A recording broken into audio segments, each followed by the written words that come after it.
Brooklyn. Bringing it, bringing the hood to you. Bringing it, what you gonna do? Bringing it. It's time. It's time. Put your bets in, ladies and gentlemen. It is Double or Nothing live, and of course, somewhere in Florida. I don't know. I don't care. Uh, it's Double or Nothing on May 24th. I think it was 25th. No, 24th. Well, double. Well, this is an awkward start, but we're live here for a Double or Nothing, where the biggest selling point was literally the not blood and guts, but Iron Mike Tyson. He's also coming back to the boxing game. Can't wait to see that. I want him to see him kill somebody before he even dies himself, because the man in the ring across him has a shorter lifespan than Mike Tyson. But yeah, we of course had a lot of things important. Brody Lee's first pay-per-view appearance. We of course had a ladder match to see who would be the number one contender for the world title. We had the Stadium Stampede match that literally was the funnest part of the show. I think, in my opinion, better than the House of Horrors. Not House of Horrors match. The Bray Wyatt match with John Cena. Firefly Funhouse match. This is a pay per view that we need. With or without a crowd, this show would fucking bomb. This show is good. And I'll say this now: this had to be one of the most entertaining pay per views I enjoyed. Well, AEW had given me some fun shows. I watched this match. I watched the show. I rewatched the show. That's how much I enjoyed the show. I think the only shoddy match I did not like was the kickoff match that was Trent and Chuck Taylor against the Private Party for a number of contenders for a future shot for the tag team titles that are still held by Elite members Kenny Omega and Hangman Page. That was particular because I think there is a Death Valley driver that was completely botched. They were trying to do a monkey flip into a spot that I thought was completely dangerous. Another spot that I felt like was completely effed up was a ladder spot involving Brian Cage. Yes, Brian Cage is officially an AEW wrestler. And he came doing a spot to Darby Allin involving a smaller ladder, because of course Darby Allin's not the biggest dude, but he gives the biggest punch. He chucked him on the ladder, but he was trying to put him on the turnbuckle, completely collapsed, and they had to put him on a different spot to chuck Darby Allin outside the ring while he was still connected on the ladder.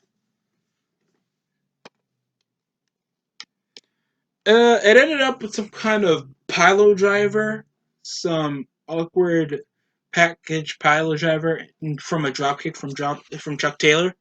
The match was fine. I think it got some smooth transitions, running topes, a reverse Frankenstein. The match had it all. The match was just fine, but I felt there was too many botches and it wasn't that exciting. Next up was a casino ladder match that somehow had a Royal Rumble type of effect, even though it would have been fine if they just had everybody else in the match and all at once. The match was fine. The match was fine. We, of course, had plenty of members on the ladder match involving, more importantly, Orange Cassidy, Ray Phoenix, and many other superstars. I hate calling them superstars, but it's the WWE fan in me. It's weird. It's super weird. Kazarian and Scorpio Sky kept having spots, and he kept doing drop kicks. He just looked like Alex Riley's father. Consistent spots with Scorpio Sky. It felt super weird. It was awkward as hell.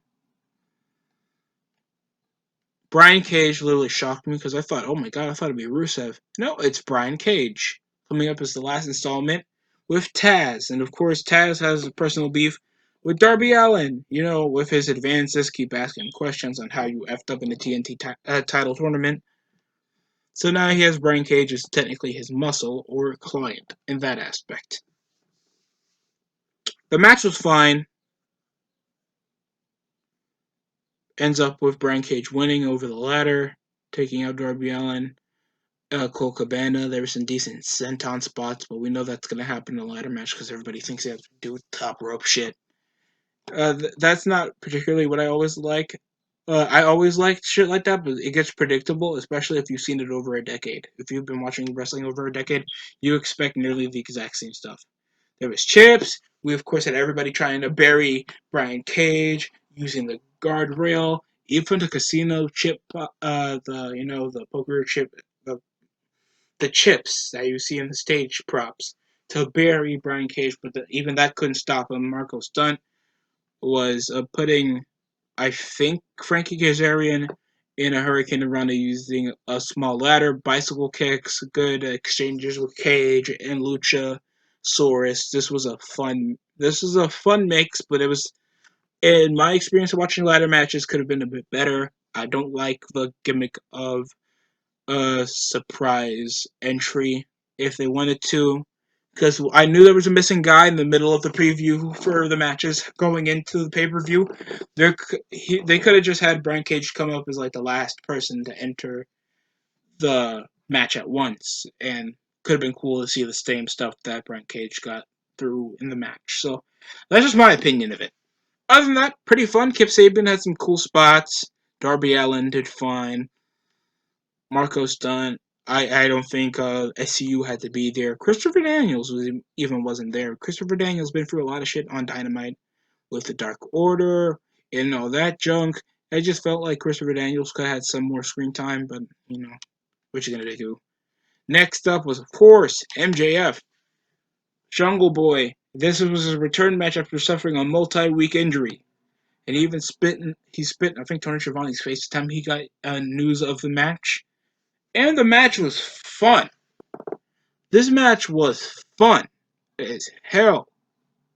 Kip ups, counter after counter off the pin. So it's like complete chain wrestling, even though the guy's named Jungle Boy, and one's like a snotty young aristocrat, first generation star in the making. So I just felt like it was awkward, even though these guys were completely were looking like they were in equal footing, except MJF had a bit of the height advantage. And I thought they could have sold more on that exact, but we know these guys are trying to outdo each other because they're the younger guys on the on the AEW roster, so it makes sense. But this match was fun. MJF, of course, was taking the W on this one. I mean, what would you expect? Via pinfall, I think there was no use of the ring like it was last time on pay per view at Revolution. The time he pinned Cody, and it was super fast. It was super fun. Great chain wrestling. Great chain of pinfalls coming up these guys. It felt like no mistake. A fake of a leg injury. Great heel work. Just MJF is such a fun guy to watch. It could have been better if he had a promo involving that, other than the only build-up being he made fun of Marco Stunt because he's short and ugly. But I expected more of MJF, and I know there's just build-up to him like getting higher up the ladder of the singles singles division. Next up was a Murder Hawk, Lance Archer against Cody for the TNT Championship, with of course the belt being shown by Mike Tyson. I was even shocked that I know Dynamite would grow to be a bigger show, but getting a man like Iron Mike Tyson, you know you're doing your right stuff. Uh, yeah, you saw those training videos. Mm-hmm. Just a note to self. I'm not advising anybody to do this, but if you guys have a little issue, you want to die quicker, you're just done with life. Just ask to be Mike Tyson's sparring partner, and like he didn't even touch you, even though he literally just ended it in a second. Yeah, the match was fine. The match was pretty good, even though it looked like for a majority of the match, uh, Lance Archer was dominating. Sentons, he kept doing old school from the Undertaker lariats, countering off splashes, big boots, mocking the referee, disrespecting the referee, Cody would be counteracted with a Cody cutter, trying to rake the eyes. Uh, no selling chops. Of course, Lance Archer is like he's a psychotic monster. There was even like promos from earlier in the kickoff show of how Arn Anderson knows Cody's ready. Toilets don't fight back, but Cody does. While somehow they're in some kind of abandoned house with Snake getting excited for Lance Archer breaking a fucking toilet. Are you serious? Come on, guys. I mean, at least do something more than that. The match was fine. The match was pretty fun. Mike Tyson reacting to all of this is like, oh my god, he's actually reacting to all of this. This is funny as hell. It's like telling Arn Anderson, like guys, like he watched probably when he was like a young adult to like from a teenager. Pretty cool in that aspect. Seeing Rob like you know Cody did the DDT, and of course Lance Archer did the Spinebuster to mock both managers. I hate calling Arn Anderson a head coach. But I know like they're trying to do the real sports aspect on AEW, even though for professional wrestling that can't be done. That can really be done to at least a good effect that doesn't involve storytelling. So yeah, Cody would have ended off two crossroads off a counteraction. Pretty good match, decent counters. I thought it dragged in a bit much. I yeah, this was an okay match. I just thought they were doing a bit much, especially for Cody's taste. Next up, Dustin Rhodes against Shawn Spears. This match had no reason to begin. This match had barely any, and it even like put on like Bleacher Report, like at least a sponsor for AEW and for like a professional wrestling fed like this.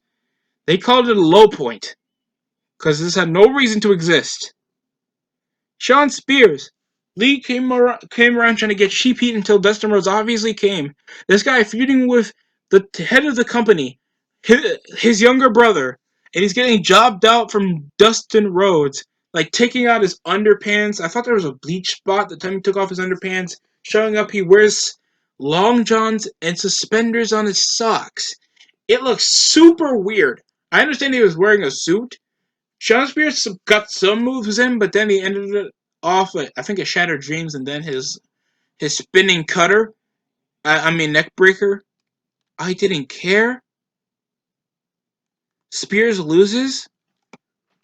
It's so depressing. He comes around getting managed by Tully Blanchard, and he comes around jobbing out to Dustin Rhodes, Goldust. I mean, the guy who tried to get breast implants because he's that dedicated to being Goldust.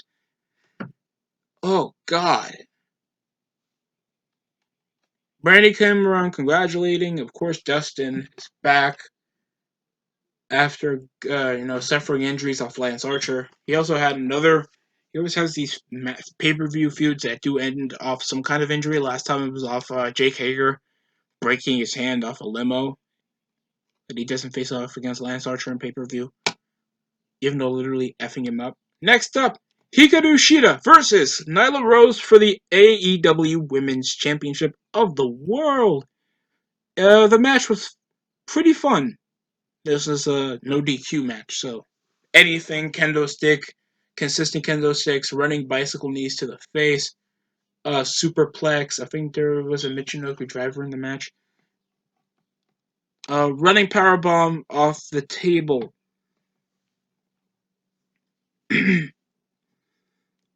Nyla Rose, as much as I give her flack sometimes, she's a pretty alright wrestler. But I thought there was a bit much overselling, especially for, an undersized chick. Hikaru Shida did beat the shit out of her latter half of the match with the kendo stick. Then finishing her off with her finishing move, ending off with Hikaru picking up the win. So congrats to her. We got another match involving, I don't think anybody cared. Penelope Ford faced off against Chris Statlander with some interference with her boyfriend, Kip Sabian. It ended off with Chris Statlander winning, but no one cared. I thought there were some okay moves. Chris Statlander just does so much underselling. It's so boring. What her character is, it's so crap. She's a good wrestler. Just Jesus Christ, the whole extraterrestrial shit. It's dumb.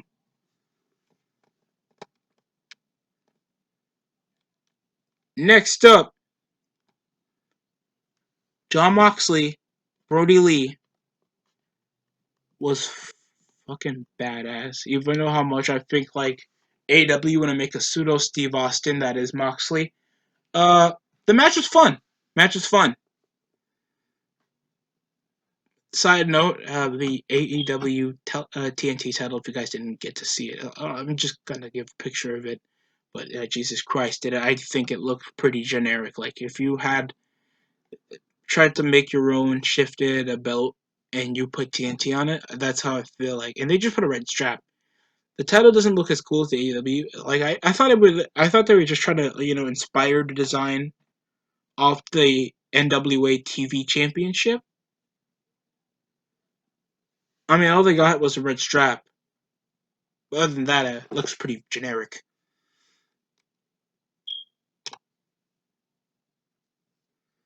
There was, of course, brawls, a tombstone, a pile driver for a near fall, a running boot while it looks like Brody Lee's taking a knee, fall away slam, a lariat, another lariat, no selling on the fact the match was fucking cool. A chuck of a chip of one of the casino chips on the face of Brody Lee.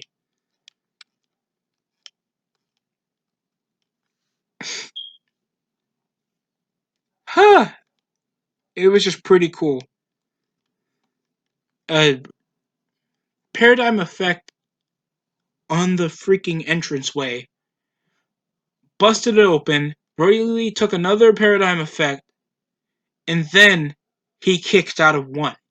He took another paradigm effect, he kicked out of two, and then an instant rear naked chokehold to end the match thanks he couldn't be knocked out like that, unless forced. So, Moxley won. The match is done.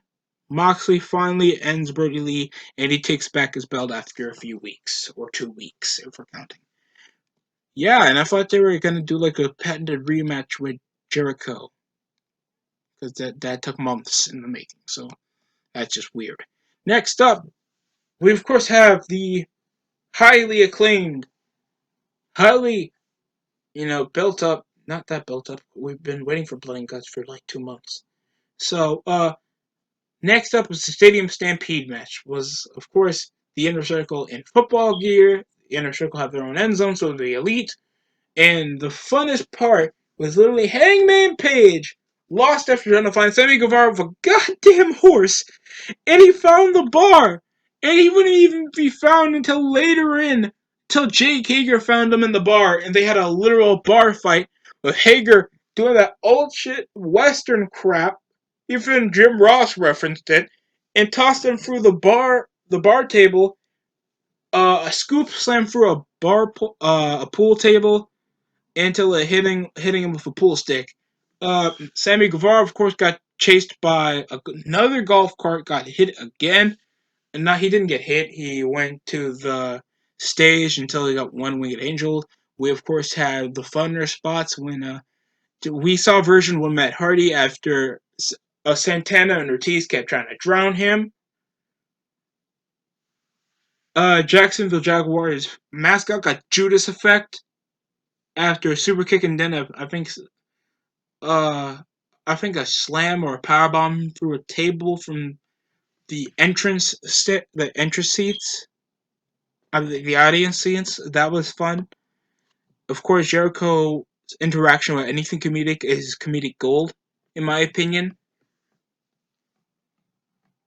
I thought the Matt Hardy facts were completely gold, in the fact he could literally hold his breath for like 300 something seconds, and he kept doing the Hardy hand signs the time he was version one. So that was funny. That was funny as hell. Of course, Sammy Guevara got tossed in ice.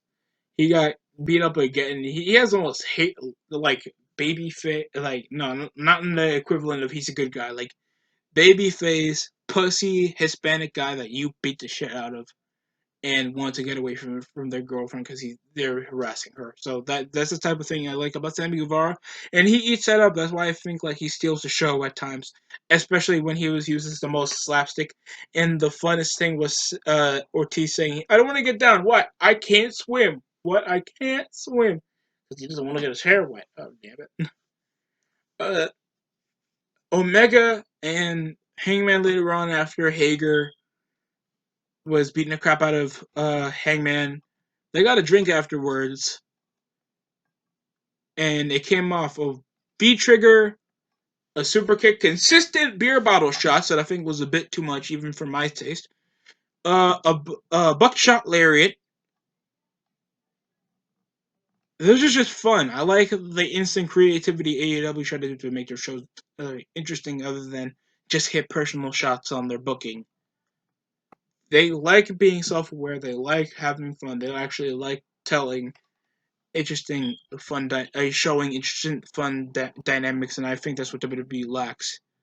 A lack of personality. I'm not always trying to compare AEW to WWE. I don't like doing that, but this was like a reason why I like giving positives on Dynamite than I do on Raw and SmackDown. Because if you watch some of my reviews, that's a struggle to do, even for me. But this show was pretty fun. I'll give AEW Dynamite. I mean, no, sorry, Double or Nothing 2020 an 8 out of 10. This was a really fun show. And thanks to, I think I gave Revolution a 7. This is a major upgrade because I think I gave Full Gear an 8 or 7 or a 6.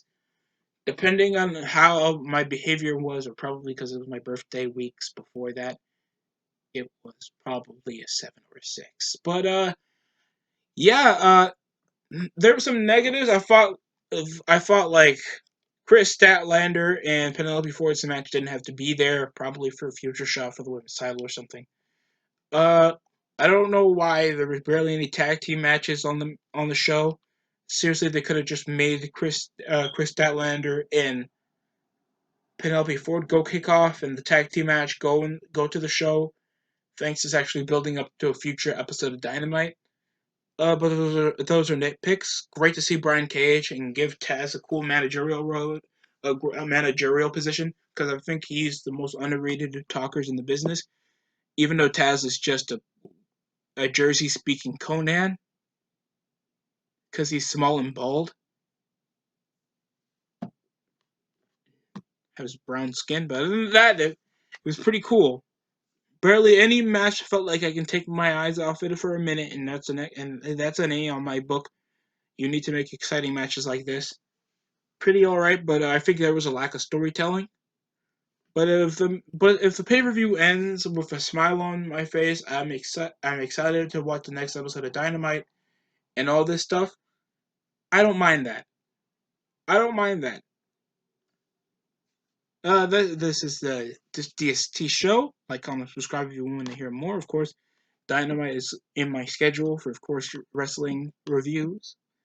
Also, WWE, SmackDown, and Raw, and plenty of other sources of entertainment involving sports and more entertainment over the media. I'll of course cover.